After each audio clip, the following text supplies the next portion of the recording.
On this episode of Cronkite Sports Report, we take a ride on the coaching carousel that continues to spin across the Arizona sports landscape. Music is in the air and on the field of play for two Arizona high school sports stars. A baseball coaching legend reflects on 38 years at the helm. And MMA fighters walk the delicate line of making weight and making themselves sick. All of this coming up on Cronkite Sports Report. Welcome into Cronkite Sports Report. I'm Blaine McCormick. And I'm Chancellor Johnson. As student journalists at ASU's Walter Cronkite School of Journalism and Mass Communication, we look to bring you unique sports stories with an Arizona connection.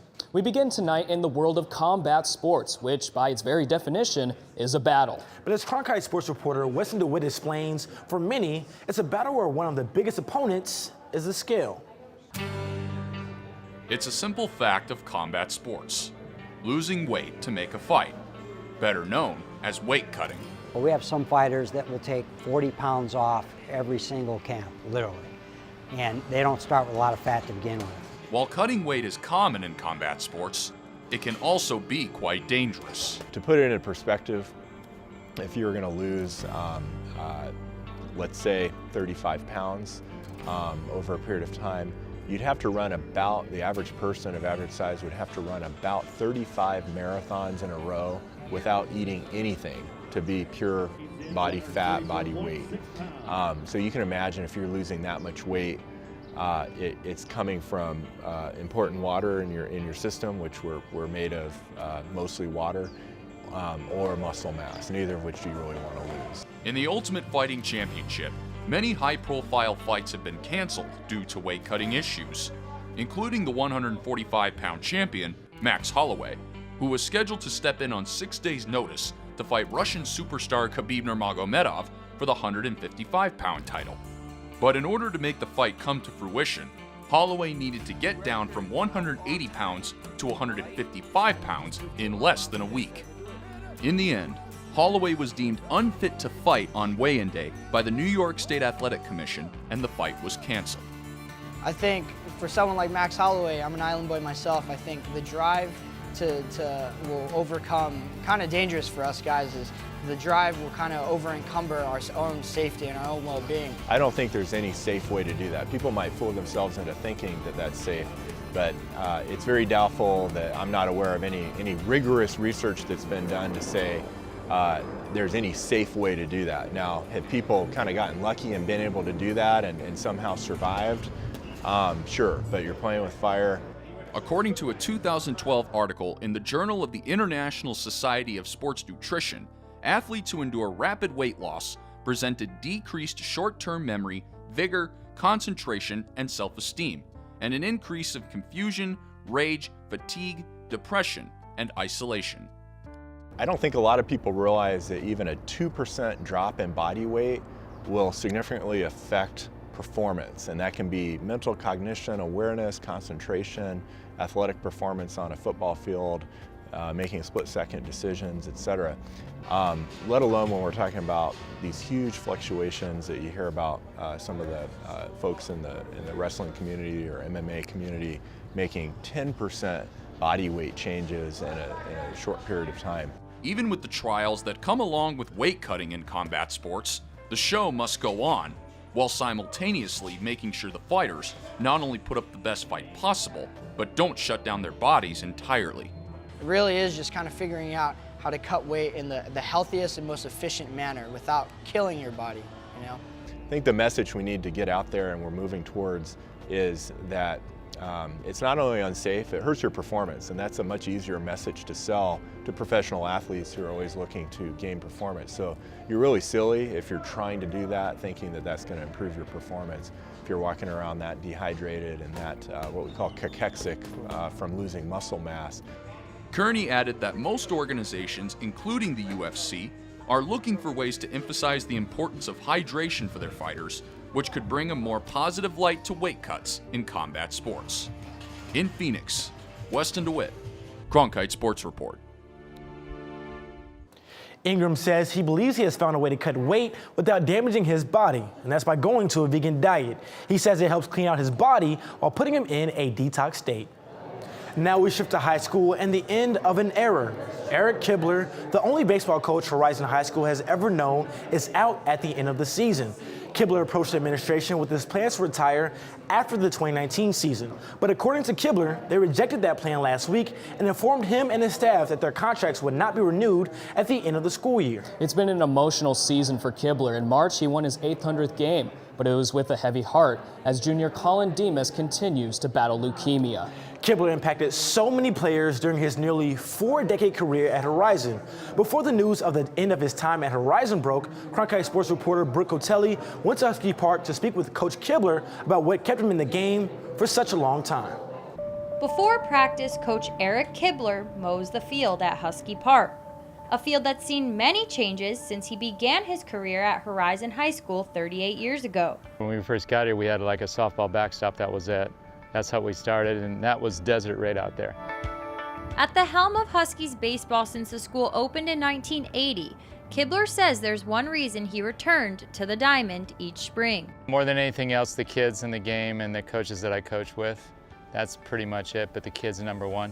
One of those kids was pitcher BERKOWITZ, who helped KIBLER win the first of his 6 state titles in 1995. First and foremost for Coach KIBLER, it was watching him go through it. It was a lot of excitement and a lot of hard work and years of trying to get to that point, which I know meant a ton to him as it did to the players. BERKOWITZ is one of more than 150 players coached by KIBLER who went on to play at the college level. And while it's been 22 years since BERKOWITZ played at Horizon, he still carries with him the lessons taught to him by his high school coach. I think positivity, baseball is a game of failure, so he really brought a lot of understanding of the ups and the downs of the game and how it translates to life. Do the best you can, work hard, have expectations for yourself, but also understand that there's going to be ups and downs, just like in a baseball game. BERKOWITZ went on to play college ball at Tulane, and today his jersey hangs right here on the fence at Husky Park. Next to it, Tim Huff's jersey, the father of current Huskies shortstop and catcher Cody Huff. It's been a fun experience coaching former players' kids. It just makes you feel a little older as you see the father grow up and now the kid's here and you're going, wow, that's a long time. Once a little kid running around the diamond, junior Cody Huff got to play for the same coach at the same stadium where his father played. I've always respected him as a coach and as a role model, and he's awesome to come play for every day, and he gives us his best effort at practice every day, so we try and give it back to him. Coach was always very honest with us. He was very passionate. He was very knowledgeable. A coach, a father figure, anybody we could go to anytime we wanted to talk to somebody about anything in life. I mean, you can just tell by his work ethic and every day during practice that he really does care about us, and he wants us to get better, not only as baseball players, but as people and members of the community as well. Next up for Cody after he graduates from Horizon next year, playing baseball at the University of Notre Dame, a step he says KIBLER made possible. Ever since I've played for him, I've gotten so much better as a player and as a person too, because a place like Notre Dame also looks at quality of character, and I feel like he's really made me a better person. As he's done with Cody and the hundreds of players who've come before him, KIBLER said his goal was always to teach his players more than just baseball, but also about the curveballs life can throw. In Scottsdale, Brooke COLTELLI, Cronkite Sports Report. 34 of KIBLER's Horizon Huskies went on to play in the major leagues, including Tuffy Goswitch, Brandon Wood, and Tim Alderson. Next on Cronkite Sports Report,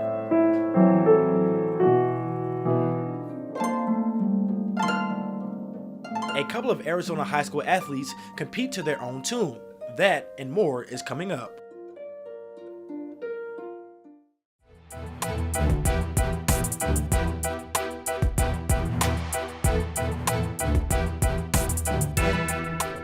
Welcome back to Cronkite Sports Report. I'm Blaine McCormick. And I'm Chancellor Johnson. Now, when I was in high school, I did it all. I played on the varsity basketball team, I was pretty nice on the keyboard, and I graduated at the age of 17.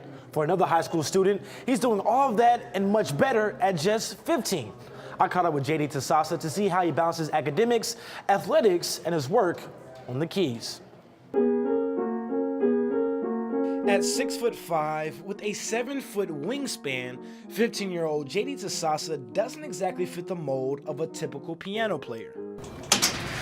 Every Saturday morning, JD wakes up bright and early to sharpen his skills on the keys at a neighbor's house. It's very impressive to me, especially the 7 a.m. on Saturday, and then knowing that he has a full day after that too. I really appreciate that level of commitment that he shows. JD began playing piano at age 4. It wasn't until he was 11 that he began to pursue what is now his other passion, basketball. It all started at my Boys and Girls Club. It was just an everyday thing, and then I joined the team for the club, and I tried out for the middle school team, and it just developed from there. After that, his play took off. JD made the All-Star team at his youth league, and at age 12, joined the varsity basketball team at Jefferson Preparatory High School. He's a great defender. He can shoot the outside shot, he can dribble. What more do you want? JD is ahead of his time athletically, musically, and academically. Age-wise, he's a freshman, yet he has enough credits to graduate this summer. My mom noticed that I was ahead when I was little. I taught myself how to read and write. And so it just led to me starting early and then skipping a grade. When JD got to middle school, he took enough classes to receive high school credit. When he got to high school, he was already ahead of the curve.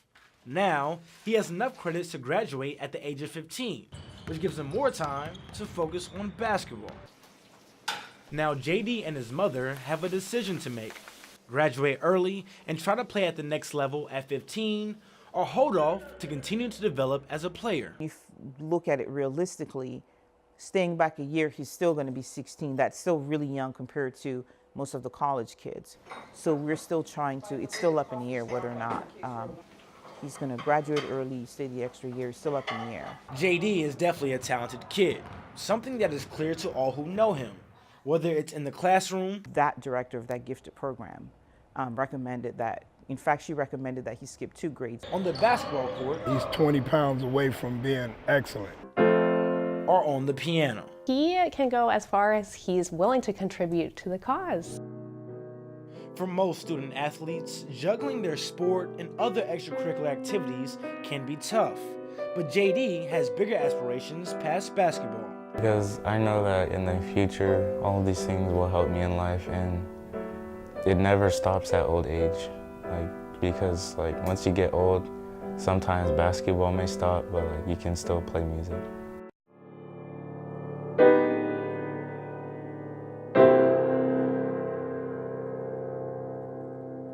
JD and his family will look to make a decision on his future within the next few months. Coming up next on Cronkite Sports Report, we'll introduce you to another musically inclined athlete. With harp, it's really helped me in fencing to think about my steps more like music notes. And how other Valley teams handle the constant coaching changes. Usually when you have a coaching change, so I've had it a couple times in my career, usually you have a vet team to help that transition. That and more is coming up.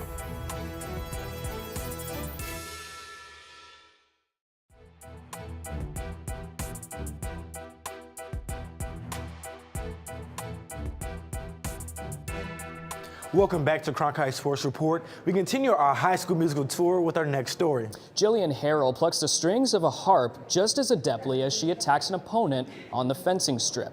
Cronkite Sports reporter JOSIAH DESTIN has the story of this musically talented fencer who outsmarts her opponents.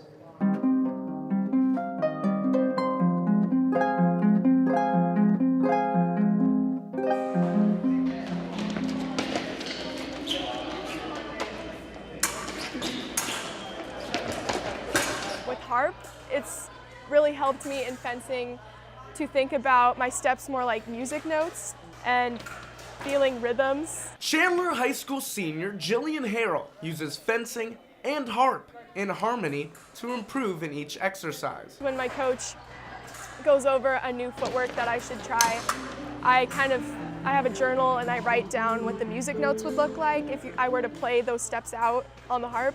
HARRILL finished top 16 in the 2017 Segovia Junior World Cup and was crowned the 2017 Division 1A Sabre National Champion. Her intelligence, first and foremost, plays the biggest role, and she's being so smart, she's able to control a lot more of the tactical game. With a 4.6 cumulative GPA, she'll continue to fence at Cornell University in the fall. You can be short and still play basketball, but you're never going to be the best.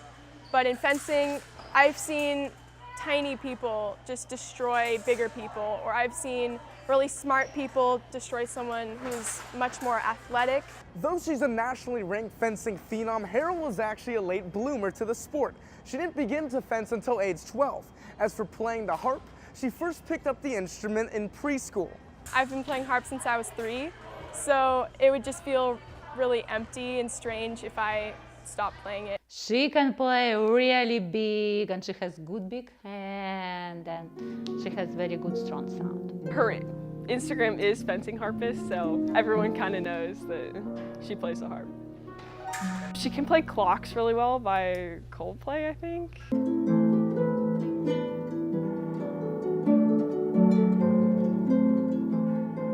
Harrell hopes to qualify for the NCAA and World Championships, and possibly the Olympics.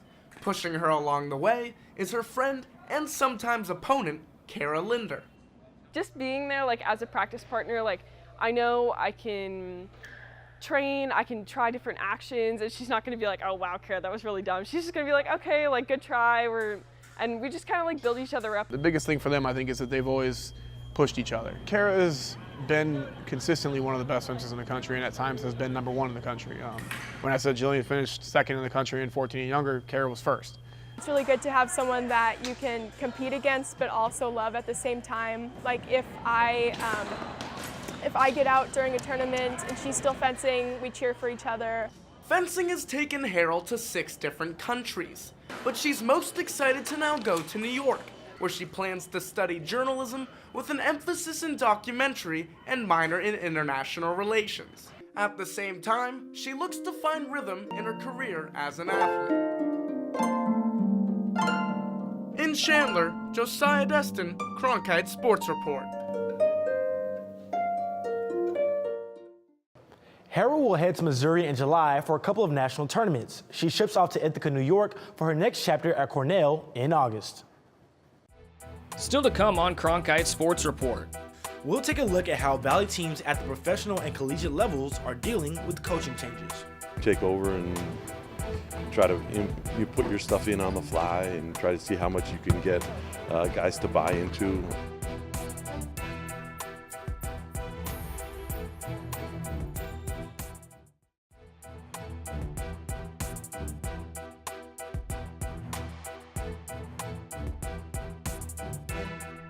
Bum Phillips, the former Houston Oilers head coach, once said, quote, "There's 2 kinds of coaches, them that's fired and them that's gonna be fired." Well, the Arizona sports scene has certainly embodied that the last few years. As Cronkite Sports reporter Noah Friedman explains, coaching in Arizona has lately been a short-term proposition. In the Valley of the Sun, the sports rosters change constantly. The people leading these teams also shift. The coaching carousel has been spinning at a rapid pace lately. Amongst the 4 major sports in the greater Phoenix area, Diamondbacks manager Torey Lovello is the longest tenured in just his 2nd season. Coaching at the college level in Arizona has switched hands recently also. Arizona State fired its football coach, Todd Graham, who lasted 6 seasons in Tempe. Enter Herm Edwards, who had never been the head coach of a college team, but had experience in the NFL with the New York Jets and Kansas City Chiefs. The new journey isn't stopping the 63-year-old from implementing what he already knows. I coach the way I coach. It's about teaching. There's really not a whole lot different, to be quite honest. That never changes. That's at high school, that's at pro, that's at college. Pro football is different in the sense you have more time. They are professional football players. They do it for a living. These guys are student athletes. The Phoenix Suns let Earl Watson go 3 games into the 2017-18 season, the organization's 3rd change in 4 years. Insert Jay Triano, who finished the campaign as the interim coach. He was also on a temporary basis in Toronto, leading the Raptors to a 25-40 record during the 2008-2009 season. Situations were fairly similar. I mean, I think, you know, you take over and you try to you put your stuff in on the fly and try to see how much you can get guys to buy into without a lot of practices, and I think it's a lot of teaching throughout the games. In the college game, coaching changes can be a lot easier because players have the chance to compete for the new coaches that are coming in. But in professional sports, players have the option for free agency, which gives coaches less of a rein in developing a roster. The most difficult is usually when you have a coaching change. So I've had it a couple times in my career. Usually you have a vet team to help that transition, where we fired Terry Porter here, we had Alvin Gentry come in here with Nash. You helped transition. We won 4 out of the next 5 games. Even with Jay we did. But things are going to get thrown at you that aren't expected, that you weren't expecting at all, and you just got to roll with it. You got to make the best of it. The professional game has had different outcomes. Teams continue to retool and don't have the short-term plans for success. But coaching changes will remain constant until the end of time. In Phoenix, Noah Friedman, Cronkite Sports Report. Over the course of the last 20 years, only 2 coaches from the 4 major sports in town have lasted more than 5 seasons. Ken Wisenhunt with the Cardinals and Dave Tippett with the Coyotes. That'll do it for this episode of Cronkite Sports Report. As always, thanks for tuning in. For even more local stories and Arizona sports reporting, be sure to check out our daily Facebook Live show, Cronkite Sports Now, on the Facebook page of the Phoenix Sports Bureau of Cronkite News. For any and all of your digital needs, be sure to check out arizonasports.com under the Cronkite Sports tab. And for news from across Arizona, visit cronkitenews.azpbs.org. From all of us here at our downtown studio, thank you for tuning in.